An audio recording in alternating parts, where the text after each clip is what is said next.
So here let us learn about the dipole moment of the halogen acid, that is HCl, HBr, then HI, HF. Okay, so here I write a dipole moment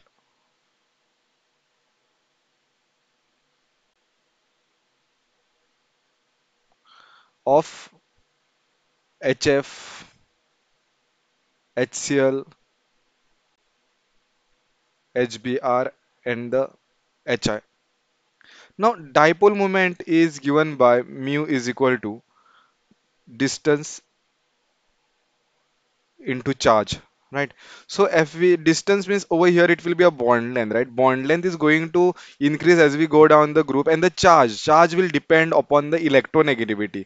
Like more is the electronegativity, more will be the charge separation. The so q is dependent on this, q is depends on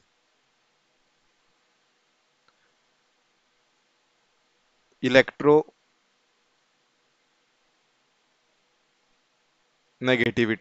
Okay, and this distance is the bond length.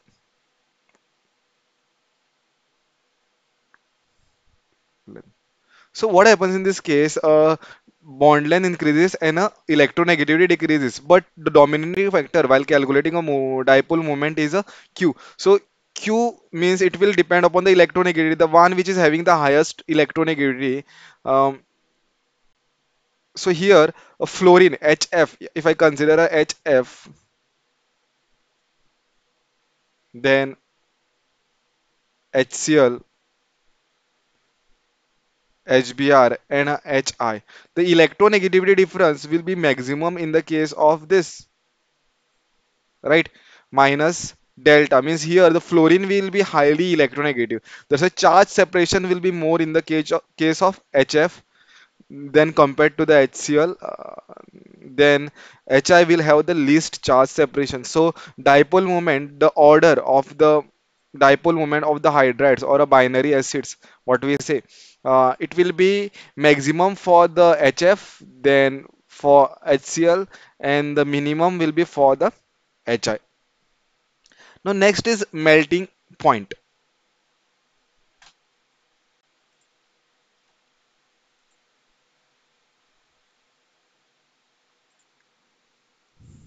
Next property we are learning is a melting point. So I'll write this to be a 5, property 5, that is melting point. Now melting point of which compound? Again it is HF, okay, HF, HCl, HBr and the HI. Uh, so melting point which will depend upon melting point and boiling point which will depend upon the molar mass. Like if I just show you this with respect to a graph, okay, just for your remembrance, how to remember the trend. So here I will write the species. Okay, this graph is just to make your learning simple. The remembering how to remember the boiling point.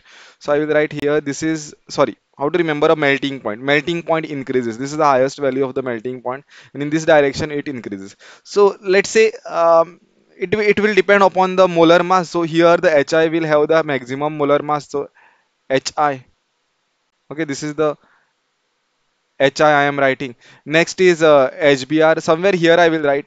This is the HBr and this is the HCl. So HF should be over here because least molar mass, right? But HF is not over here. HF will have HF is somewhere in between this here.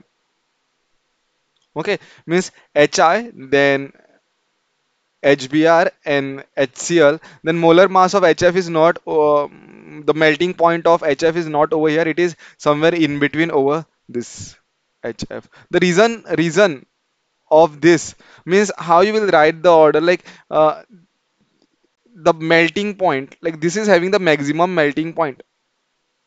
HI is having the maximum melting point with respect to this graph. After that, there comes a HF, right? After that, there comes a HBr,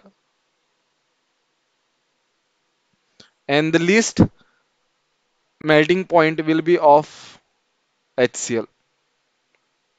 right? This is what the trend is. Okay, so this is just a help of with the help of a graph I am trying to make you understand that the trend you will remember it this way.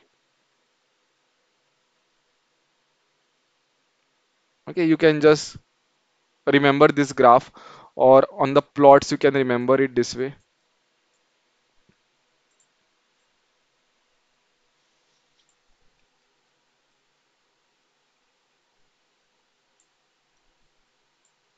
Hmm. This is how you can remember. Next is so what will be the order? This will be the order, decreasing order. HI will have maximum, then HF. Okay, because this is because HF is having it should be having the list, but it is between a it is between the HI and HBr. This is because HF forms strong strong hydrogen bonding because of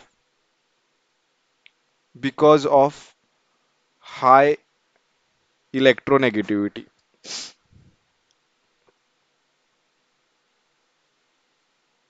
That's it. It's so simple. Then there comes a next comes a boiling point. Sixth one is boiling point of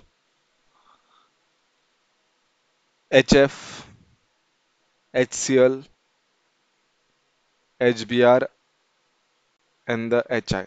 Okay, we are learning the boiling point with respect to this. So boiling point, what we can say is that it is directly proportional to the molar mass,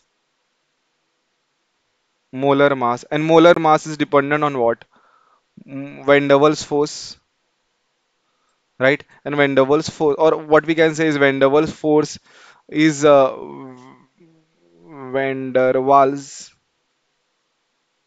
force is directly proportional to the molar mass.